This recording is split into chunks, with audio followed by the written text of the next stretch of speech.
আসসালামু আলাইকুম মুসলমান ভাইদের জন্য সালাম, হিন্দু দাদাদের জন্য আদাব, অন্যান্য জাতিদের জন্য আন্তরিক ভালোবাসা বস্তু রইল। আজকে আপনাদের মাঝে এটা আমার এক ভক্ত আইছে, ঠিকানাটা বলে দেন। কুমিল্লা ১৪ গ্রাম থানা। আপনার দাদা যেগুলা জিনিস জানতো জি, ওগুলার সাথে আমার মিল আছে। হ্যাঁ, মিল আছে। এই জন্য আমার আশা। এবং আমি 5 বছর দেখছি, হাজারো ইউটিউব গাড়ছি, হাজারো তান্ত্রিক আমি দেখছি, কারোর সাথে বনে নাই। আপনার দাদার সাথে আমার অস্ত্র বিদ্যা বা মন্ত্র মিল হ্যাঁ। আছে। এগুলা মিল আছে এবং কথা কাজও যেগুলো আপনি দিচ্ছেন সারছেন এগুলোও সঠিক আছে।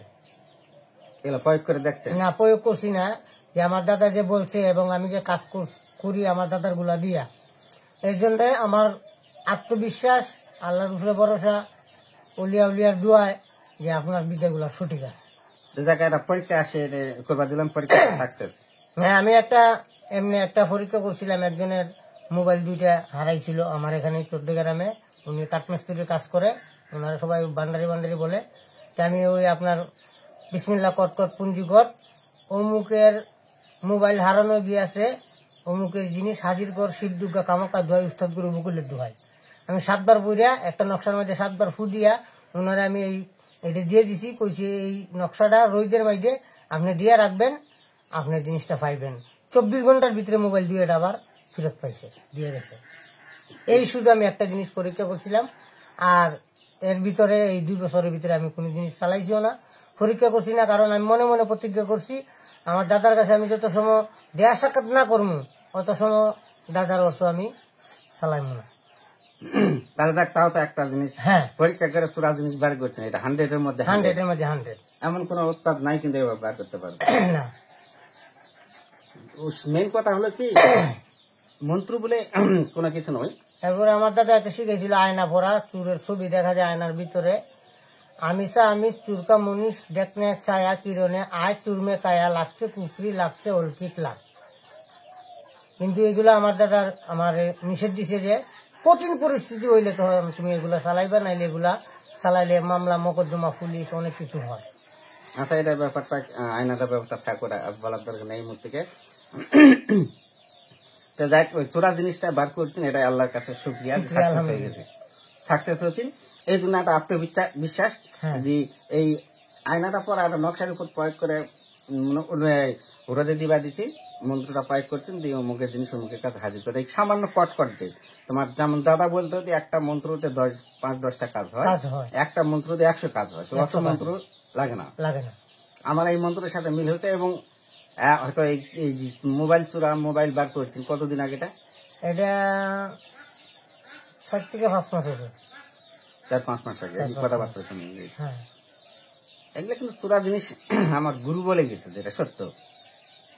গুরু বলছে যে চোরা জিনিস কখনো বারকে দেবো না, চোরকে ধরে দিব না, আর চোর ডাকাতের লাগাল হইব রাস্তাঘাটে, এবং তো যে কোনো মধ্যে খাম করতে পারবে। কারণ যে তুই কখন কোন অবস্থা থাকবে, তুই অত তোর লোক আর অত খেয়ালকে চলবো না। কারণ চোরের লাগাল পাবো রাস্তাঘাটে, হাট বাজারে, আর সাউদের লাগাল পাবো বাড়িতে একদিন যাবেন, একদিন মাছ মাংস ভাত খেলে শেষ। আর চোর ডাকাত সমঝোতা এগুলো বার করবো না, ওগুলো বার করার দরকার নাই। যার যেটা কর্ম করে তা করবার নিষেধ করার দরকার নাই। পারলে প্রভু দি বাবা ভালো হয়ে যাও, এই যে একটা যে একবার বুঝাবো, মারলো না মারলো তোর দরকার নাই ওর আশপাশ থাকার বা কিছু বলার। আর আমি চোরা জিনিস বার করবার লাগে আমি দেশ ছাড়েছি। আমি ওই দেশ ছাড়ে ঢাকাতে যাইছিলাম, এই চোরা জিনিস তারপর থেকে আমি লাগত মাটি, মানে আমার গ্রামে বার করছিলাম আমি 1-2টা, আর বার করেছিলাম চেয়ারম্যানের কাছে নারিকল চুরি হয়ে গেছিল। বার করার পর থেকে আমি তখন চেয়ারম্যানের যখন নারিকেলের কাছে নারিকেল যখন বার করছি, প্রথমে বলছিল যে আচ্ছা আমাদের বাড়িতে একটা টেপ ছিল, ওই টেপটা কে দিছে। তখন আমি দেখি যার একটা কাজের ছেলে আছে, চুরি কে লেবা ওর নানির বাড়ি সাব বাক্সের মধ্যে লেজা খেয়ে আছে। সাব বাক্সের মধ্যে খেয়ে আছে, কোন যাচ্ছে শরিক না করলে তোর নানি দেবে না, দিবে কি? ওর নানি তো জানে যে এটা আনে দিয়ে গেছে, নানি বোঝাই পারছে। তখন এটা করছে, তখন ওই সাথে মোটরসাইকেল ছাড়ছে, এই বদল গেছে এখান থেকে যাতে 15 থেকে 15 মিনিট সময়, 15 মিনিট চলে যাবে এই খান্দি থেকে মনে করে দিই বদল গেছি। আচ্ছা 15 মিনিট 20 মিনিট সময় লাগলো এই গল্প স্বল্প করতে। যাই বলছিলাম যে ওই সাব বাক্সের ভিতর টেপ তো আছে, তুমি যাই কয় যে তোমার লাঠিটা সাব বাক্সের মধ্যে টেপ দিছে অমুক না দিবে গেল। হ্যাঁ যাই করছে দিয়ে দিছে, তাহলে মনে হয় লাঠি গেছে। যখন টেপটা বারকে নিয়ে আসে তখন ওই গ্রামের লোকজন বা চেয়ারম্যান সাথে চৌকিদার আছে, পুলিশ আছে, তখন বুঝতে পারছে যে হ্যাঁ এবার তো বাস্তব। টেপ যখন বারে আনছে তখন তো তাহলে নারকেল বার করবেই, তাহলে নারকেল আমি কোথায় আছে?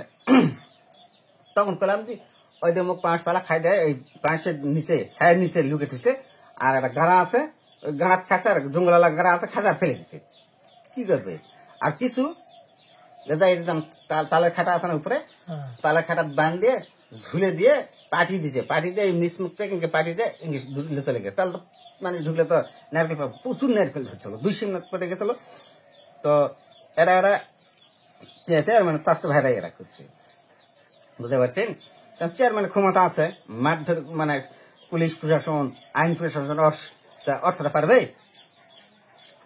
তো খালি এখন তাহলে কত তাহলে চোরকে লিছে, তাহলে লিছে কে নাম কও তুমি কদি আপনি টাকা নিয়ে আসেন, 10,000 টাকা ডিলার দিচ্ছে, তখন পেলো মানুষের কাজ করা বেতন ছিল 20 টাকা দিন, এখন তো বর্তমানে 500 টাকা দিন। বর্তমানে 500 টাকা। সেটা আমুন চেয়ারম্যান, আমি আমাদের এলাকায় ঘোষণাগর ইউনিয়নে আমুন চেয়ারম্যান ডাইরেক্ট বলে দিচ্ছি এর ব্যাপারটা। তখন আমুন চেয়ারম্যান ওই বাড়িতে যখন টাকা নিবার গেল, আর তখন আর স্বাস্থ্য ভাইরা কছে দি কয় ভাইতে টাকা নিয়ে আসি, কছে দপনে কাপড় কিনে খেয়ে আছি, এই তোকে মারা ফেললে কয় ভাইতে টাকা লাগবে? আমার বাবা স্টিলে ওখানে আছে, আমার নিজের জন্মদাতা বাবা, এখন মারা আমার গেছে 6 বছর আছে। তারপরে আমার সাথে আর একটা উস্তাদ ছিল, দাদাকে রাখতাম, তখন গভীর পরিস্থিতি খারাপ। তো এখন কয়েছে তোকে মারা ফেললে কয় ভাইতে টাকা লাগে, তাহলে তো ওরা মারে ফেলে বাঁচতে পারে তুমি কি খালি আসবে টাকা হাতে নাম কয় লোক দেখে দিয়ে চলে যাবে। আমি টাকা নিয়ে আসে, এখন কছে তাহলে কে লিখে দেখে দিই নাম কয়, তখন আর নাম কইনি। কি কারণে নাম কইনি? যদি নাম কই তো ওই মুহূর্তে তো চকিদারদের পুলিশ ধরবে, ধরে পিঠে মারে হয়তো চালান করে দিবে। নিজের স্বাস্থ্য ভাই চালান না করলে তো একটা হইছে প্রচুর কাজ কিছু হবে না। নিজের স্বাস্থ্য ভাই পুলিশদের ধরাতেও পারে, কি হবে না হবে, ওই সময় তো ওটা বিশৃঙ্খলা হয়ে যাবে আমার কারণে। আর ওরাও বড় লোক এরাও বড় লোক, তাহলে কি আমাকে ছাড়ে দিবে? ওই সময় ছাড়ে দিল ক্ষমতা বলে, আমি সেক্টরের মধ্যে চলে আসলাম। তারপরে আমার বাঁচতেছে তো কি মানে ফেলাত না, বলে দিয়েছে সবার সাক্ষাৎ দেয় কয় ভাই মারা ফেলতে কয় ভাইতে টাকা লাগবে। আমার বাপ আছে আরো অন্তত শত হাজার মানুষ ওই জায়গাটা। তারপর থেকে আমি কলাম তখন মিশাই আয়না ধরছি, ওই আয়নার কথা করি না, আয়না ধরে তখন কত দিন না দেখা যাচ্ছে না, তো দেখা যাচ্ছে না, আমি আপনার বাড়িতে স্টেপটা বার করে দিচ্ছি। হ্যাঁ আমি আপনার নাম করে দেবো, চোর ধরে দিলেই তো পড়ে গেল। আর চেয়ারম্যান মানুষ, আমি জানি যে বেশি কোনো থাকতে পারবো না, কলের পর কল আসতে আসে, ওটি মিটিং যাই রাখবে। তখন আমি চেয়ারম্যান করলাম যে আমি আর এই কবিরার ওই পরিচিত, তাহলে আপনার বাড়িতে আছে, আপনি যান, আমরা আছি আপনার বাড়ি। চেয়ারম্যান বাড়ি চলে গেছে, আমি আধা ঘন্টা 1 ঘন্টা মুখে থাকে, ওর থেকে ডাইরেক্ট আসে পালে যায় ঢাকা চলে গেছি। আর 6 মাস বাড়িতে আসেনি, 6 মাস পর্যন্ত বাড়িতে আসেনি। তখন আমার এই উস্তাদে যে উস্তাদ যেটা সর্বশেষ তখন এগুলা দিছিল সামান্য, তো টাকা দিয়ে আমি করবো লাগছিলাম যে এমন কোনো কাজ করিস না, দেশ ছাড়া হবো বা মারে ফেলাবো মানুষের। এর থেকে আমি চোরা জিনিস বার করি না। এই যেমন তুমি চোরা জিনিস বার করো, আর শিষ্য বার করছে চোরা জিনিস বার করো, আমি বার করি না, এটা আমার দ্বিতীয় ভিডিও করতে বন্ধু মানুষ, এই কারণে আমি দিছি আর কি, নাহলে আমি চুরির কাজ করি না।